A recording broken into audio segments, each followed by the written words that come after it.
In 2024, Facebook ads are still one of the best ways that you can scale an e-commerce brand. But I still see so many brands using an outdated strategy that is completely ruining their sales. In this video, I want to reveal to you the new way to run Facebook ads in 2024 so that you can get more dollars out of every dollar that you put into your ad account, scale your ad spend, and ultimately scale your store to 8 figures and beyond. Now, in the past, running Facebook ads was all about trying to hack the algorithm, trying to structure the account in a certain way. In 24, a lot of that is out the window, but there are still a few key things that we need to focus on to make this work. Before we even look at what those things are, there are 2 things that we absolutely need to have in place if we really want to have success with Facebook ads with an e-commerce store. The first is a killer creative system that allows us to pump out high quality creatives every week for us to test. Creatives are one of the biggest levers now that we can pull to seriously scale an e-commerce brand. The second is a clear growth map based on the brand's metrics and finances. So this involves a lot of things, including the brand's gross margins per product, the return rate on those products, the lifetime value of the customer, the current new customer acquisition costs that we're getting. And once we pair this with then understanding their fixed costs and operational expenses, we can take a look at all of these metrics here and we can say, how much do we need to spend at what marketing efficiency ratio? So that means for every dollar that we spend in marketing on the store, we get X dollars back. At what MER do we need to operate at, and with what volume of sales, so that we can cover our operational costs and be profitable? We could have a 10x MER. For every $1 we spend, we get 10x back. But if our volume of sales doesn't cover our fixed costs and our operational costs, then it's not going to work. And vice versa. We could have a huge volume of sales, but if we only have a 2x MER, then it's not going to work either. Even though we're covering those operational costs technically, all of those variable costs, including our COGS and everything like that, will just be wildly unprofitable and the store will be unprofitable too. So once we've modeled this and we've looked at different scenarios based on varying marketing efficiency ratio and varying volume of sales, we can decide as a leadership team which of those scenarios we want to go for. That is the future plan. And then from that scenario, we can work backwards. So we already know how much do we need to reach to spend. So how much do we need to be spending by the time we hit this goal, and what customer acquisition costs do we need to get in relation to our lifetime value so that this scenario will actually happen. And then once we have that, we know exactly what goal we're choosing for inside the ad account. Without that, we are blind. Let's assume we have a killer creative system in place that churns out creatives that we need to test, and we have a clear growth map and plan from a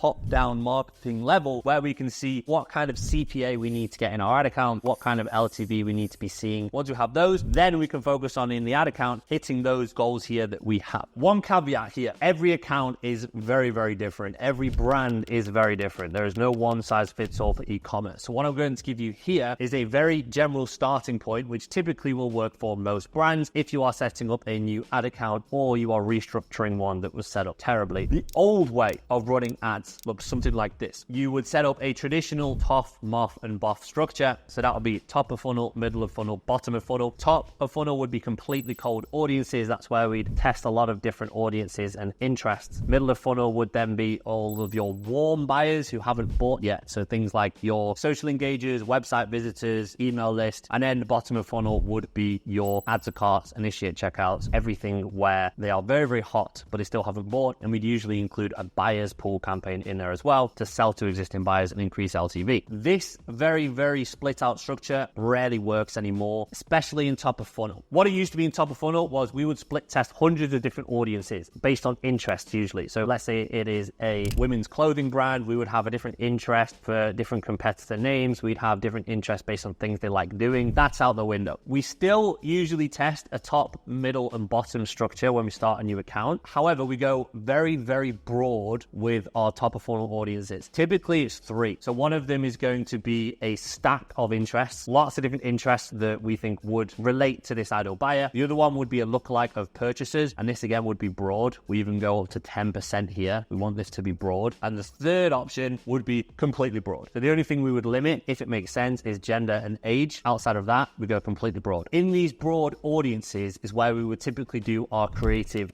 test it. You've probably heard a term by now where people say, let the creative do the targeting. And this is essentially that. The Facebook algorithm is so good at what it does if you let it do what it should do. So in your creatives, you shouldn't run general creatives. You should run creatives for different demographics and different people who could buy your products. And when you run this and you make it very clear and you write this creative exactly for this person, you have this creative and you have this person in your mind as you make this creative, you will run it and Facebook will analyze who is engaging with it the most, who is clicking on it, who is buying with it. And it will start to show the ad to people who are similar to that person. And that is what letting the creative do the targeting means. And it works so well. But this only works if you go broader with your audiences. And this is where the focus needs to be instead of split testing all these different interests, because with that, the algorithm can't do anything. We also want to consolidate. It allows the algorithm more room to breathe. It allows you to have more spend per campaign, and it allows the algorithm to do what it does best. Instead of splitting out lots of small budgets between lots of different campaigns that are all very similar, you can have it all in one place, and it gives it a lot more room for movement so that it can fully use that budget properly. Let's say you have two products that are completely different and they have two completely different buyers, then it could make sense to have separate campaigns for that. The next thing that is on everyone's mind is Advantage Plus. For those of you who don't know, Advantage Plus is a automated style of campaign where you don't have too much control over the audience targeting. In theory, it's kind of mimicking what we are doing when we run broad campaigns. It just allows Facebook to go a bit deeper with its AI, and it works very, very well. We would usually test new creative in a separate broad campaign, then we take any winners, put them in the Advantage Plus campaign. Most of the time, this performs the best. This isn't the case for every account. We have other accounts where interest targeting is still working, but that is very rare. That's less than 10% of the time. The other one is catalog ads. Brands that are in a very clear problem solution niche, so things like wellness, supplements, hair care, skincare. For those of you who don't know, catalog ads are where we pull the product photos directly from the Shopify product feed, and we can dynamically show those ads to people using the product photo, so we can vary which product we show, either depending on who they are. If we're going top of funnel, Facebook will show a certain product to a person that it thinks they are most likely to buy, or if it's middle or bottom of funnel, we can show the same product to someone that they had viewed on the website. However, we just show a product photo. In clear problem solution brands, we typically need a much deeper creative experience for them because we need to tell a story. We need to show the person how our product solves a problem that they have. So we can't really do that with just a product photo. Where catalog ads often work very well are things like fashion, jewelry, accessories, where it's a very visual product and just a product photo will perform. The other thing to talk about is tracking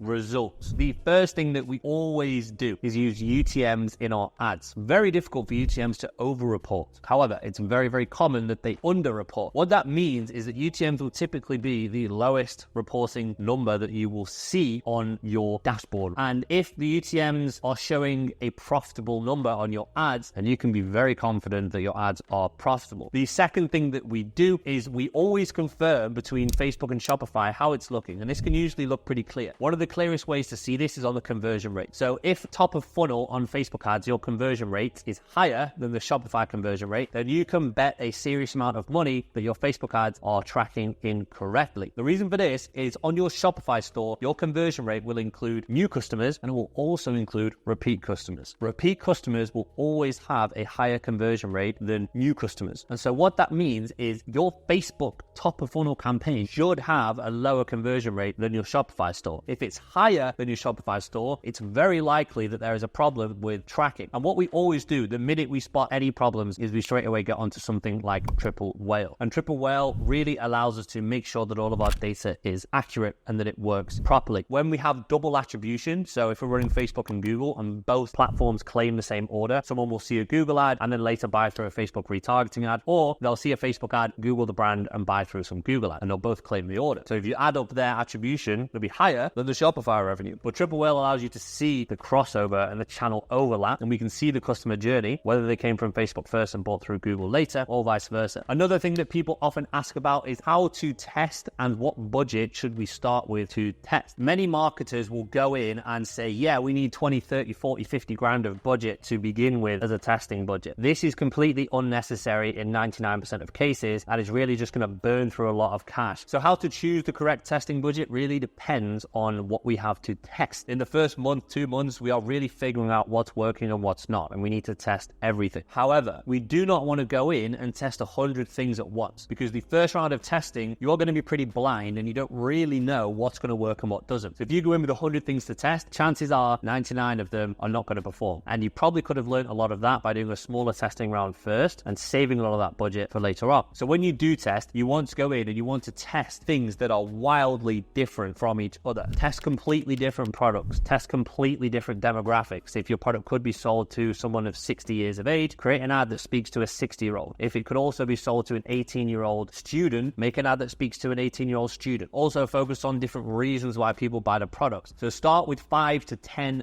big different reasons, angles in your ads, and then narrow it down from there. You'll see 2, 3, 4 of them perform a lot better than the others. Then you can take those 2, 3, 4 angles and then start to branch out from each of those as well to test different reasonings and go deeper in the testing, go more granular with it. Now, in terms of actual budget, there are 3 things that it will depend on. The first one is your average order value. So the higher the average order value, the more we need to spend per test. So let's say you have a product that is $100. If we spend $100 on testing something there and we haven't got a single sale, probably likely that it's not going to work. Versus if you have a product which is $2,000, if we only spend $100 on that product to test it, then we've not really tested much, because we could spend $200, make a sale, and get a 10x ROAS, right? So the higher the product price, the higher the average order value, the more we typically need to spend on a test. The second one is the number of products that we want to test. If you are a single product store, then you can start with a lower budget because there's just one product to test. If you have hundreds of SKUs, then we would very much recommend narrowing this down to the best sellers. Usually the Pareto principle applies in most brands where they may have hundreds of SKUs, but a few SKUs are relating to 80% of their revenue. In that case, we're going to test those ones first because that's where we're likely to get the best results, and we can focus on those. Even still, if there are multiple products within that, we will need a bit more budget to test so that we can test each product accordingly. And then the third is the speed of results that we want to see. So the more budget we have, the more things we can test per day. If a brand is very, very, very gung-ho and we want to see results incredibly fast, then we're going to start with a higher budget. If a brand is a bit more reserved and they're happy to give this the time it needs and be more efficient, then we will start with a lower budget. And another thing that I get asked about a lot is, how do I not get my Facebook ad account banned? This is a pretty serious pain point. If it's never happened to you, then I'm sure you're probably not worrying about this too much. However, the moment it does happen, I guarantee you will be constantly worrying about how to not make it happen again. So number one, be a legitimate business. So if you're watching this and you're a drop shipper and you don't give a damn about your customers and you just ramp up the spend, customer service is terrible, Facebook is going to hate you. The only way to fix that is to be a legitimate business, care about your customers, and run it properly. The next thing you can do is to verify your business manager. It's very easy to verify, so get that verified and it will reduce chances of being restricted unnecessarily. The third one is to pay your bills. Now this sounds stupid, but if you don't pay Facebook, they're going to restrict you. And you might think, why would I not pay Facebook? It's very easy for your card to block Facebook and you not realize. When we are running ads for clients, this does happen quite a lot. Either the card will block Facebook for whatever reason, or they'll reach a spend limit on their card, or the card will go out of date, or we'll change it. Because we're in there every single day, we can see when this is happening, and one of the best ways to avoid this is to set up multiple backup payment methods on the account. Now, the next thing you can do is to pre-verify your ID with Facebook. So the most common reason why Facebook ad accounts get shut down is because the personal Facebook account that owns it is not actually verified. This is a very easy fix. When you get restricted this way, you simply have to upload your ID, prove to Facebook that you are who you say you are, and then they will reinstate your ad account. However, when that happens, it can sometimes take up to 2 weeks for Facebook to verify that ID, meaning you could be sat without the ability to run ads for 2 weeks. And for our clients spending 100, 200, 300 grand a month on Facebook, 2 weeks of downtime is a huge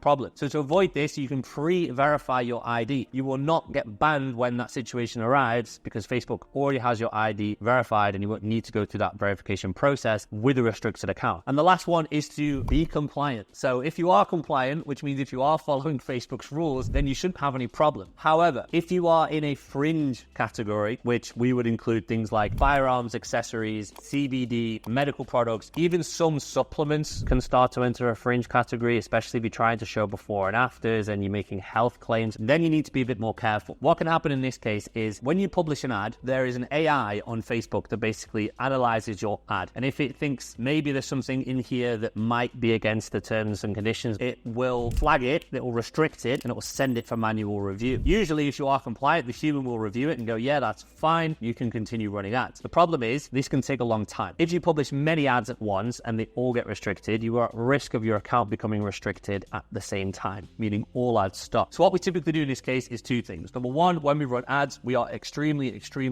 careful to make it clear that we are compliant. So for example, if you are in CBD running ads in the US, you have to be verified with LegitScript and make sure your products contain a maximum of 0.3% THC. So you want to make it super clear in your ads that both of these are there. So you want to say that it's less than 0.3%. And on your website, you want to do the same because Facebook AI analyzes your website as well. The other thing you want to do is when you publish an ad, let's say you're going to publish the same ad of multiple interests or multiple audiences or multiple campaigns. If this is a new ad that you're publishing, be very careful with this. In this case, we would always publish one ad, let it pass review, let it go live, and then we're going to publish that ad in other audiences, other campaigns. The reason for that is because if we publish one ad and it gets disabled, it's not going to have as big of a weight as if we publish 20 ads, so they would all get disabled. But to Facebook, all it sees is one ad getting disabled versus 20. And if 20 ads suddenly get disabled, there's a much higher chance that they're going to restrict your ad account alongside that and push it to manual review. And if you do want to know how to properly analyze your Facebook campaigns once you have them live and understand what levers you need to pull to improve results, I've got a 30-minute training that I'm going to link somewhere around here, or I'll put it in the description below. And in there, I walk through the only 4 metrics that you can use to actually affect your ROAS. And it also walks through how you can positively impact each one of those so that you can improve ROAS and scale your store. Thanks for that, guys, and I'll see you on the next one.